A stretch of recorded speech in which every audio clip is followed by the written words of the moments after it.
Welcome back to another episode of the Basement Birds. Logan and Reid Yep. here live.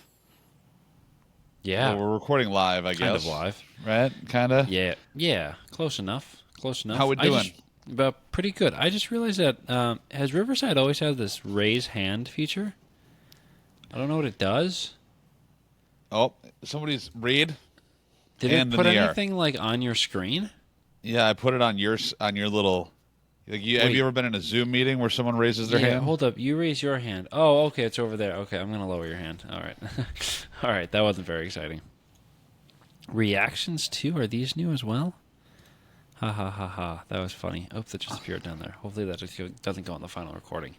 Anyway, always adding new stuff that I only see the new stuff when we start recording. I don't see it before we start recording, but I don't read the emails. They send out a million emails. Kendall from Riverside, if you're watching, I get your I don't emails even all the time. Don't look at a single one. I don't even check the emails. This comes to the podcast account?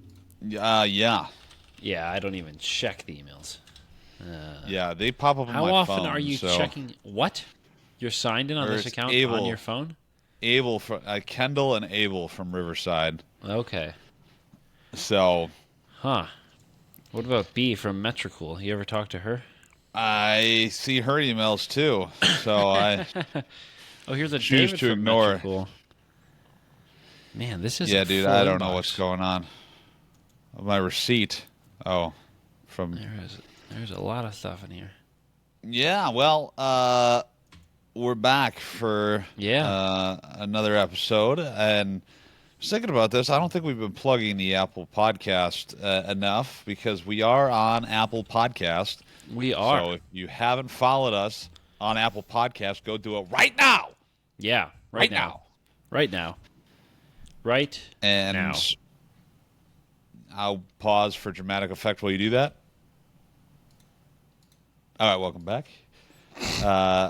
Reid, you had a trip Oh, this man. past weekend. I did. Yeah. We just passed Labor Day, and Yep. Yeah. you took a trip to New York. New York. You New New Yorker York. now. I went to the Big Apple, the You're big actually city, yeah. the empire, the city that never sleeps, the city that always makes me sick. Because as we were talking about off air, I have been congested for the last couple of days, which is fun. I don't know why. Yeah, When I that'll was out there happen. with you and Nicole, came back, got the flu. This time, congested, been popping Sudafed. I'd show it, but it's off camera. It's in my bedroom waiting for me to go to bed. Go to bed. You shouldn't take Sudafed before you go to bed. It's a stimulant. It is, but I got the nighttime stuff.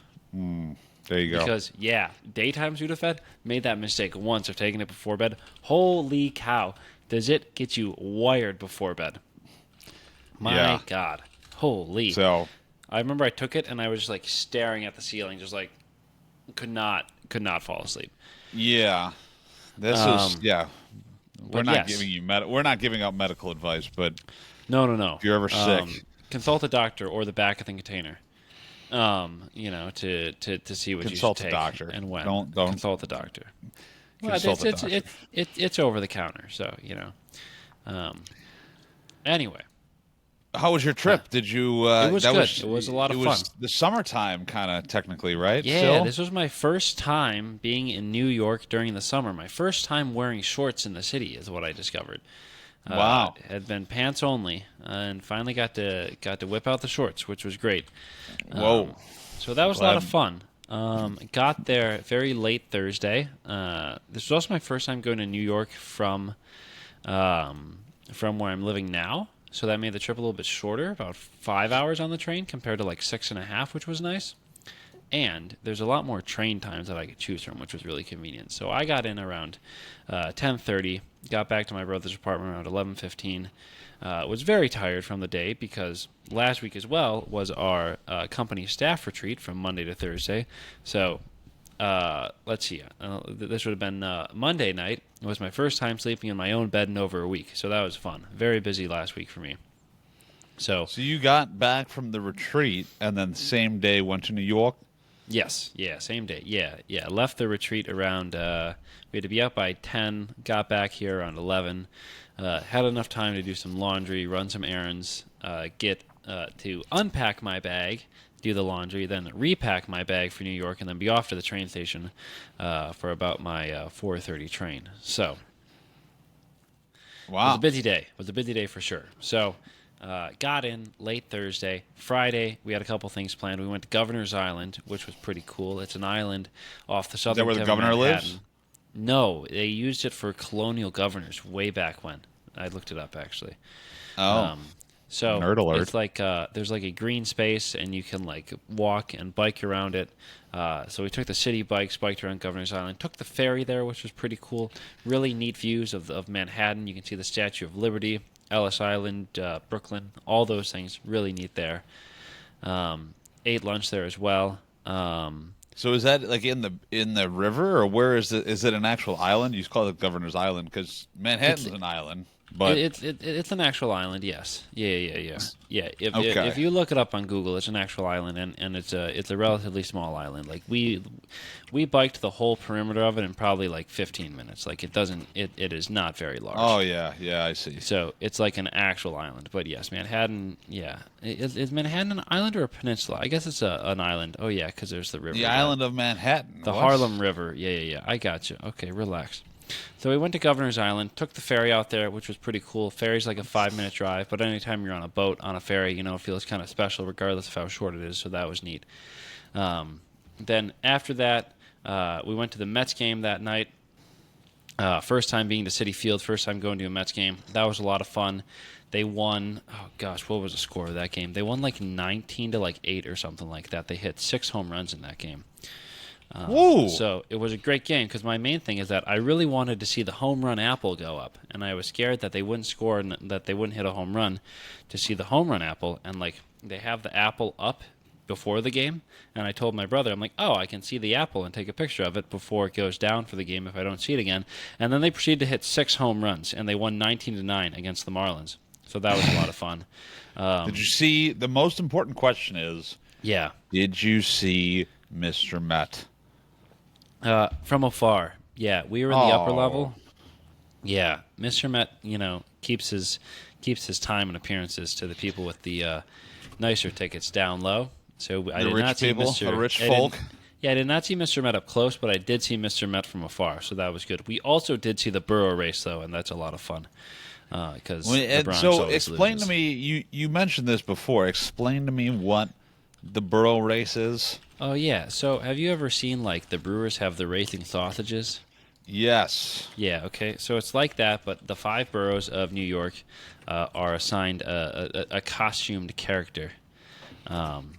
So what we got is there's a pizza slice for Brooklyn, a skyscraper for Manhattan, a ferry for Staten Island, a giraffe for the Bronx, and a subway car for Queens. And the whole shtick of the whole race is that the Bronx always loses. The Bronx has 0 wins. And I can't remember what borough won. I think Brooklyn may have won the game that we were there. I can't remember, but that was a lot of fun to see because the costumes are hilariously looking. They're incredible, so that was a lot lot of fun. So and then why does the after- Bronx always lose? Is that like The Bronx is that always just loses because the Yankees are in the Bronx. Oh, I Yeah, see. crosstown see. rival. Yeah, yep. Okay, I'm picking up what you're putting down. These Exactly. costumes are ridiculous. They're Aren't like they hilarious? real life Yeah. cartoon characters. Yeah, they are. They are. They're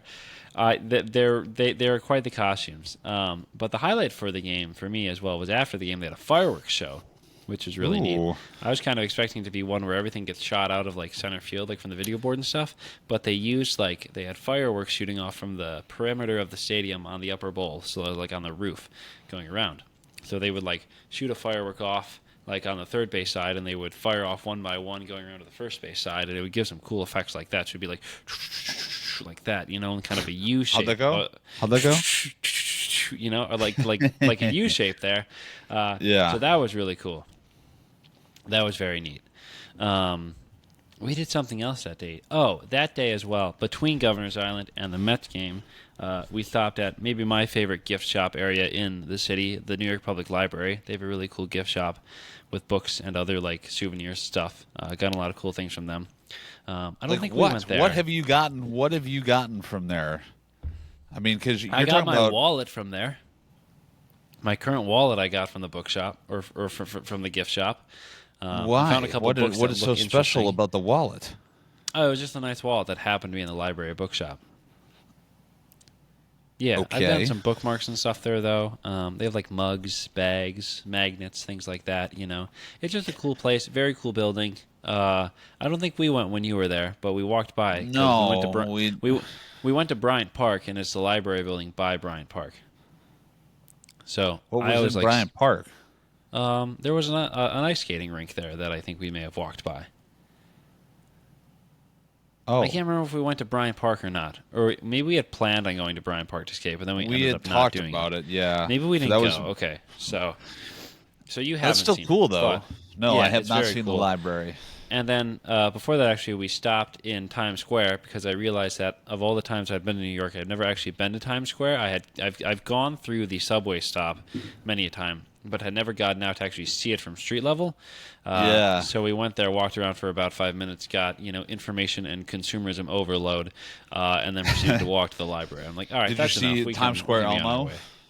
I did see the Times Square Elmo, but the Times Square Elmo had its head off, so that kind of ruined the illusion. It was just a headless Oh, Elmo, just like holding the head like underneath its arm, like you kind of see in those Halloween films of like the headless horseman or like the jack o' lantern holding the head like under their arm. It was kind of weird.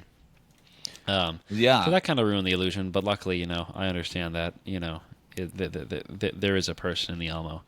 Well, Spoiler alert, but. when we went and when I because you left a day before we did, and Yes. so that was one thing that I navigated to by myself was to Times Square to see everything, and that was just before they had like, or a couple weeks before the New Year's celebration.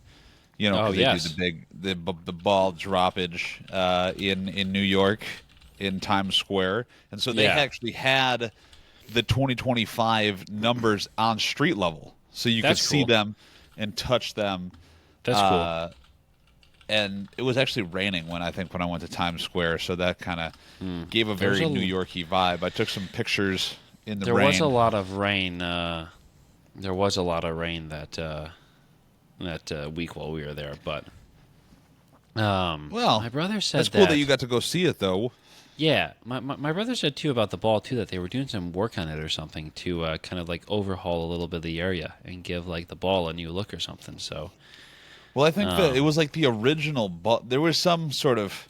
There's always controversy. There was some sort of controversy with the Times Square ball. of Like course, they were going to take it down and then they were going to move it to yeah, like a museum or something, and then it was like each pane of glass was like individually made or something, and there was like a whole I don't know some nonsense. interesting.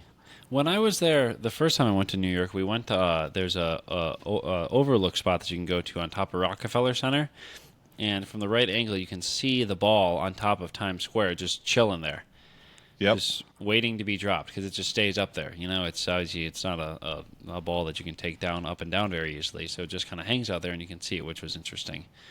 Yeah. So that was Friday with the Mets game. Saturday, we went to the New York Botanical Garden, which was pretty cool.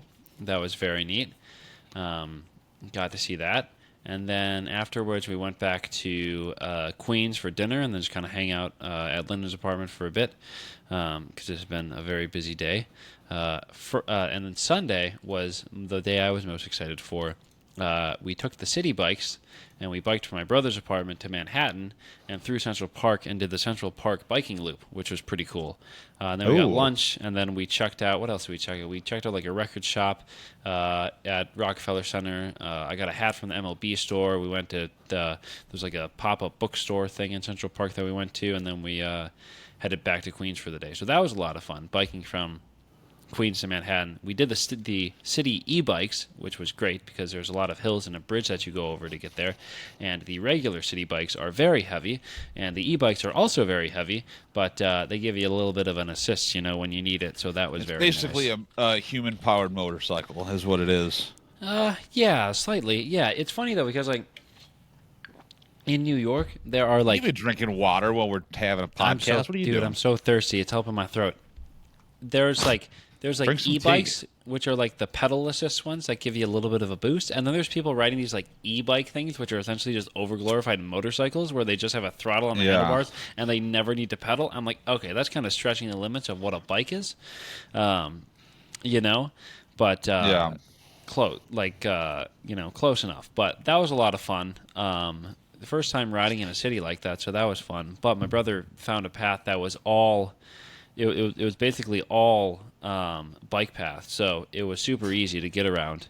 So you didn't have to ride in the middle of the street and didn't have to ride in the middle of the street. fend for your life. Yeah, Manhattan was a little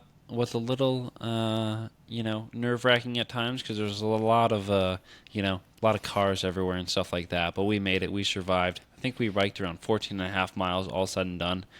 But yeah, that was a lot of fun.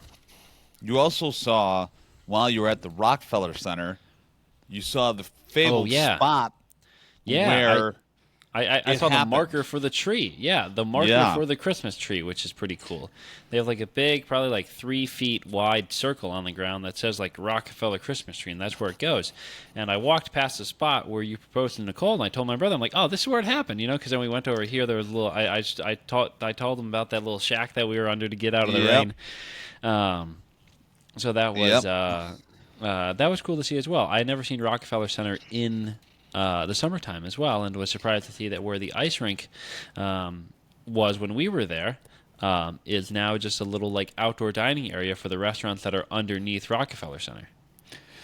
Yeah, I never made it down there, so I don't. You said there's like a whole, underground life at Rockefeller Center. Yep, there's shops and restaurants and things like that. Yeah. There's all sorts of things. There's little like coffee shops, chocolate shops, souvenir places. The record store we actually went to in Rockefeller Center has a location on street level and then another one underneath in the lower portion. So that was interesting. And that was kind of funny too. We went to the top portion, which had the new record store, and we were looking around, and we're like, all right, we should go downstairs and take a look at their used section. And we go down to this used section, and there was a line of people out the door. And we're like, all right, this is weird. Why is there a line of people out the door on this random, Sunday in New York for this used record shop? Okay, like what's happening there? And then so we went to use the bathroom in Rockefeller Center, came back. And then the line was gone. And we're like, all right, this is interesting. So we walk in, and we found ourselves in the middle of a listening party for the new Sabrina Carpenter album. And they did a giveaway, or they were doing giveaways for people that were there. And that's what we thought the line was for. We never fully confirmed, but that seemed like that's what the line was for. People wanting to enter these giveaways. So that was kind of funny because we're looking around and we're like, geez, what are all these people doing here? What's the occasion? Because I could not think of, I'm like, is there some artist here doing a pop-up or something like that? Like, no, it was just a little listening party, so nothing too exciting. You were trying to join the Pink Pony Club. It was definitely a little like, what's going on here? But yeah, and then Monday headed back on the train, and here we are, trying to get over some illness. Hooray. Yay. Go team. Well, that sounds like a good trip, at least. Yeah, it was nice a lot of fun. Pre-hockey season trip for you. Exactly, yeah. It was cool to see New York in the summer, which is cool, having only visited in the winter. It was nice to, just be able to, get outside and not be freezing. Not need to worry about snow or slush or cold wind or anything like that. Yeah, we had really good weather the whole trip. I think the warmest day was probably upper 70s. It was really nice. That's awesome. Yep. That's great. I'm glad you had a good trip. Yeah. And just like that, it's time to move into odd news. How about that? Look at that timing. You're welcome. That is fantastic. Would you like to go first? I've been talking a lot, so... Absolutely. You got to let your voice recover a little bit. Yeah. And I got to warm mine up because I've been officially summoned to PA announce some of the athletic events this year at the school. So what sports? NCAA volleyball. How about the basketball coach retiring too? Yeah. We'll talk about that later. But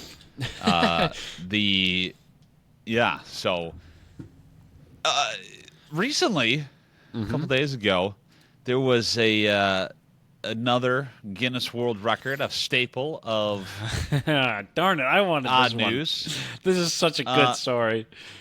There was a precocious parrot Oh wait, this isn't what I'm thinking it is. that earned a Guinness World Record, and I just like the word precocious. I'm a big fan of the English language, and Yeah, that's a good there was word. a That's a good precocious word. parrot from China that earned a Guinness World Record for the fastest time to identify 10 colors. Ziagui, I guess is how you would say this. Xiaogui, a pet belonging to Qin Fang, picked up colored straw balls and placed them into bins of corresponding colors in 33 and a half seconds, earning the title for the fastest time to identify 10 colors by a parrot. Now, I know what you're thinking. How did the parrot identify 10 colors faster than Logan could have? Also am thinking that. I don't know. The parrot, to introduce a little bit of drama into his attempt, made one mistake during his attempt, placing a dark pink ball into a light pink container, but later corrected the error in time to capture the record. So, Fang, who adopted the parrot when it was just just a baby, just a little baby parrot, Just a back baby. in 2020, just a baby, said that Ziagui showed an early love in playing with different colored balls, so he decided to train his pet to sort the colors, and bada bing, bada boom, just like that, you've got record yourself breaker is a born. Guinness World Record breaking parrot. Wow. I didn't know they did. I mean, I knew they did animal-based records, but parrot color identification is a new one for me. Yeah, that was a lot better of a story than I was expecting, I'll admit. I didn't really know where this was going with the bird, but that one's solid. It's all in the presentation, Reed. It's all Yeah. just talent. No, those animal stories, you never really know what you're going to get with them. If they're either going to be really cool or really odd. I feel like there's no in between. Well, it But- is odd news. So But speaking of odd and records, we haven't talked about this for a while. But our good friend David Rush is back in the titles. Oh, Or God. is back in the headlines for a new title. This one is just, I don't even know if this constitutes a record or not. Like, this is just oh boy, this is just weird. Idaho man Odd. takes 96 wet sponge hits to the face in 1 minute.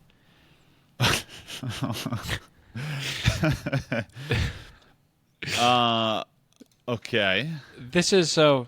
David record breaker Rush and frequent collaborator Jonathan Hollywood Hannon. I don't know who this guy is. They previously held the record for the most wet sponges thrown in 1 minute, team of two with a total of 92, but they were later beaten by another team who managed 93. This record requires one participant, in this record Hannon, to throw sponges at the second participant, Rush, in the face. This is just... And I'm watching the video. His energy is off the charts while he's Oh my God, explaining yes. this record. Like Yes. if you just watch him explain, he's got so much energy. Right? It's unbelievable. The best part, too, this is a great line. The real challenge, I need to keep my eyes open to track the sponge and make the micro adjustment, but shut a split second before the scratchy side smacks me in the eyeball. Then, as soon as the water washes off, I've got to open them immediately to locate the next sponge. It's a non-stop cycle of precision timing. So they did this with 96. And, of course, Rush, he now holds more than 181 Guinness World Record titles. This latest achievement was his 47th jointly held record with Hannon. So this is the... I don't know. Is Hannon the Dwayne Wade to LeBron James that is David Rush, or what's the Scottie Pippen to the Michael Jordan that what is this is an electric combo, Can you watch you need to watch the video of this record happening. He's double. This is fisting it. remarkable. He's flinging sponges, water's flying in the face. This Squeaky is clean remarkable. nose, I would they think. missed a couple too. They could have got 100. There were a couple misses here. Yeah. You know what? We always talk about records that we could break. I feel like this is one that we could have a good stab at. Yeah. Well, they have there's two assistants. Well, that's with what we got the- Nicole for. Nicole, and Well- she's got a brother. You got a brother. You know, make it a family affair. Yeah. This just is like- sponges to the face. This one just feels far too ordinary of skill set to be, difficult. Like, there's not a lot of inherent skill to this one besides, I guess, opening and closing your eyes, as David Rush said to you, keep the water out of them while also keeping your eyes on the next sponge. But this is a minute, right? So This is a minute, you need to yeah. you need to average over a sponge and a half a minute or a second. Correct. Yes. Yeah. Yes. So The pace is there, but I feel like with a good amount of practice, we could have a good crack at this. I think this is something that we could both train independently on. Set a target on a wall in our houses or something and launch some sponges at. I don't know who would be the launcher and who would be the absorber of the sponges. I don't know. I mean, you did work for a baseball team, so your accuracy is probably a little better than mine. Who has a larger And head? I haven't. I feel like that's the more important metric is I who have an has the abnormally larger large head. head. Only certain brands of extra large hat fit my enormous cranium. I see. Does that account for a larger brain, or haven't we really discovered that yet? I think there's a lot of empty space in there, to be honest with you. I think it's a lot of just crickets. Yeah. I mean, it rattles around. Like when I move, I can hear it rattles swooshing around back and forth. Ooh, I don't like the thought of that at all. That's a really disgusting thought, though. Hearing your brain move around. Just moving around in your You skull. think that's one of those things that your body can hear, but like your mind just chooses not to? I don't think your brain moves too much. Like I don't think it's supposed to. Like I think that's when you get a concussion is when it smacks against the Oh yeah, that's skull. exactly what it is. But yeah, the brain does not move around when you merely shake it. Interesting. But there's like the thought of like how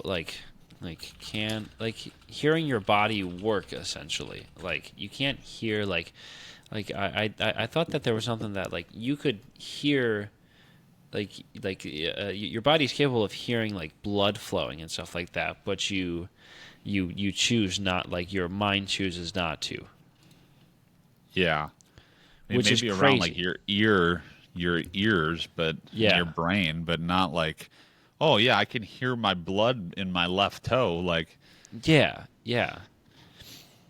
I don't know. Oh yeah, this is interesting. There's a disorder of the inner ear called superior canal dissonance syndrome. Causes people to hear the sounds, like the sounds of their eyeballs moving. Oh, that is weird.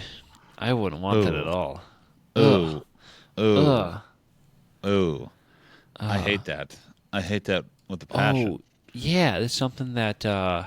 If you're in like a chamber that has like no sound in it, like that's super soundproof. Like after some time, your body will adjust and you'll start hearing the noises that your body is making.